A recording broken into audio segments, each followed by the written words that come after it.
Assalamualaikum warahmatullahi wabarakatuh. Om Swastiastu, Namo Buddhaya, salam kebajikan. Sahabat-sahabat dimanapun juga berada. Baru-baru ini viral pernyataan daripada Pak Fachri Hamzah, salah seorang wakil menteri yang hari ini sudah ada di Partai Gelora, di mana beliau dengan tegas menyatakan bahwa orang-orang yang menyerang Pak Jokowi hari ini itu sesungguhnya adalah merupakan bentuk ambisi di mana mereka ingin bergabung dengan kekuasaan, tetapi dengan cara membenturkan antara Pak Prabowo dengan Pak Jokowi. Dan tentu hal ini memberikan jawaban terhadap rakyat Indonesia. Kenapa orang-orang ini semua menyerang Pak Jokowi maupun Gibran dengan cara yang sangat barbar. Itu pun juga dari partai PKS yang kita tahu namanya Mardhani Alisera juga memberikan pengakuan yang sangat luar biasa terhadap Pak Jokowi. Padahal kita tahu bahwa selama ini PKS adalah salah satu partai yang secara konsisten oposan terhadap Pak Jokowi selama 10 tahun. Dan kali ini kita mendengar langsung seperti apa apresiasi yang beliau berikan terhadap Pak Jokowi maupun Gibran Rakabuming Raka. Nah, seperti apa videonya? Kita langsung simak saja secara bersama-sama. Ijazah Joko Widodo. Ijazah Joko Widodo. Awas putus. Awas urat leher putus. Yang bisa disampaikan. Awas urat leher putus, awas. Ya, mohon maaf, ini pelampiasan dari kecewa mereka kepada aktor lainnya gitu. Dan kebetulan aktor yang mereka sangat keselin ini adalah Pak Jokowi, karena Pak Jokowi sepertinya tidak seperti yang mereka inginkan. Kalau kubunya Anies jelas ini anti Pak Jokowi sejak lama. Kemudian kubu Ganjar ini adalah sisa-sisa yang pernah mendukung Pak Jokowi, terus marah karena Pak Jokowi memilih Pak Prabowo. Nah, mereka mesti mencari jagoan baru, tidak ketemu. Nah, ketemulah yang terdekat itu adalah pengen masuk ke Pak Prabowo. Gitu loh. Sehingga berharap Pak Prabowo itu akan meninggalkan Pak Jokowi. Kira-kira di logikanya kan begitu. Iya. Maka dilancarkanlah serangan gitu, pecah belah supaya lagi-lagi Pak Prabowo itu karena Pak Jokowi sebentar lagi udah ditinggalkan aja, dan mereka siap untuk menjadi pendukung baru. Jadi dengarlah ceramah-ceramah dari tokoh agama yang mengatakan udah biar aja, dia kan udah mau selesai, kata kayak gitu kan ya. Kemudian partai-partai yang ngomong bahwa kami lebih punya tradisi loyal daripada Pak Jokowi, ya kan, kalau bisa kami mau masuk koalisi tapi Jokowinya jangan masuk, bahkan kalau bisa nanti Gibrannya juga diganti di tengah jalan. Waduh. Ini adalah desain daripada mereka-mereka yang sebenarnya mencari idol baru dan tidak tahu caranya melampiaskan kekecewaannya. Nah, karena ini hanyalah kekecewaan, saya kira mudah-mudahan pemimpin kita dewasa membaca ini.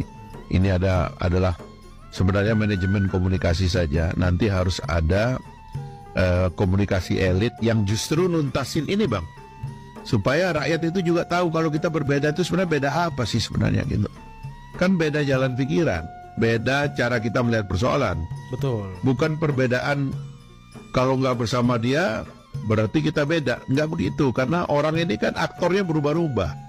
Tapi konsepnya kan boleh jadi konsep yang tadinya dibawa oleh aktor yang sudah tidak ada, sekarang juga ada di aktor yang sekarang ada. Ya kayak misalnya kalau berbicara tentang kemandirian bangsa, ya kan, keberanian menghadapi kekuatan-kekuatan asing yang mungkin diidolkan di calon yang kalah.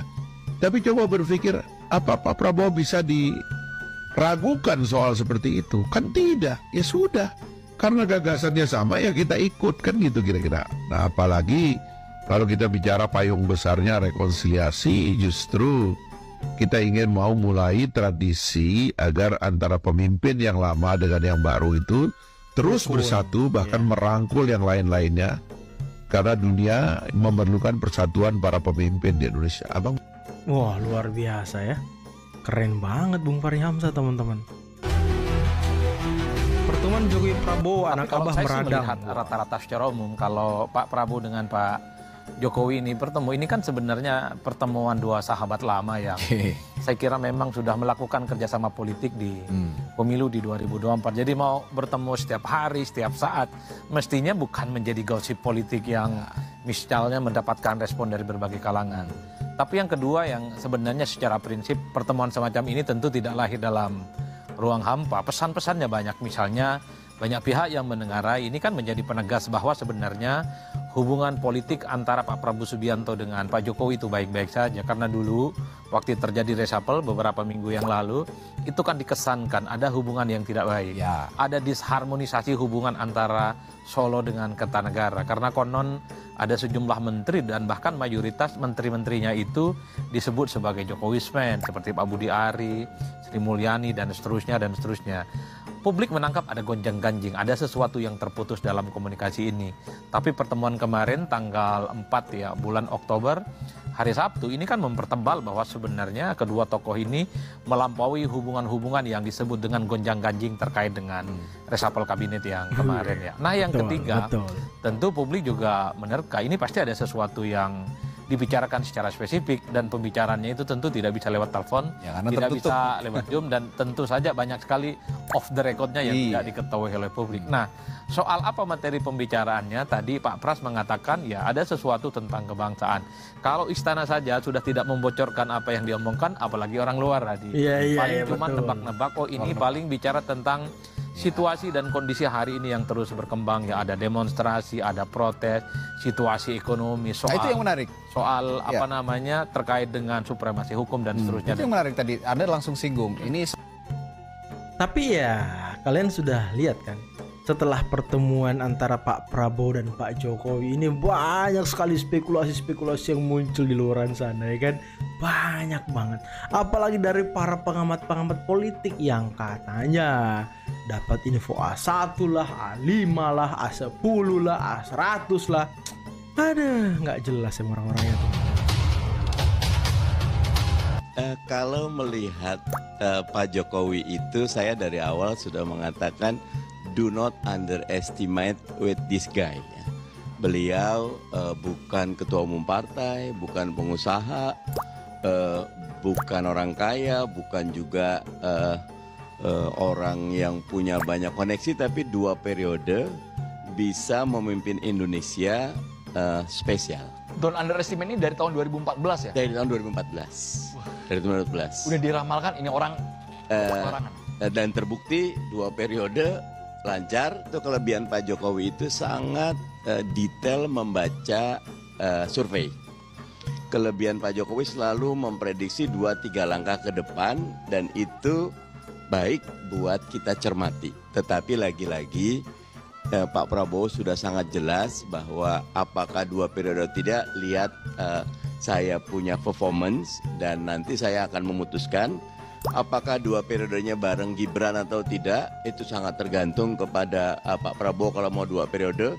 Dan pandangan saya yang terakhir, pasti siapapun yang diajak Pak Prabowo, dia harus punya kekuatan politik real yang memastikan kemenangan. Saya kira sudah jelas sahabat ya. Kita sudah saksikan bagaimana kesaksian daripada Pak Fahri Hamzah maupun dari politisi PKS terkait soal mereka semua ini panci, termasuk saya kira Refli Harun, karena biar bagaimanapun sekali lagi Refli Harun ini adalah pucatan dari komisaris BUMN. Oleh karena itu orang-orang ini adalah orang-orang yang sangat-sangat memiliki rasa sakit hati terhadap Pak Jokowi, dan kita sudah sering mendengar bagaimana puja-puji Refli Harun terhadap Pak Prabowo, begitupun para pemburu ijazah palsu yang lain ini sangat takut terhadap Pak Prabowo, tetapi begitu kurang ajar terhadap Pak Jokowi. Jadi kelihatan apa yang menjadi agenda mereka.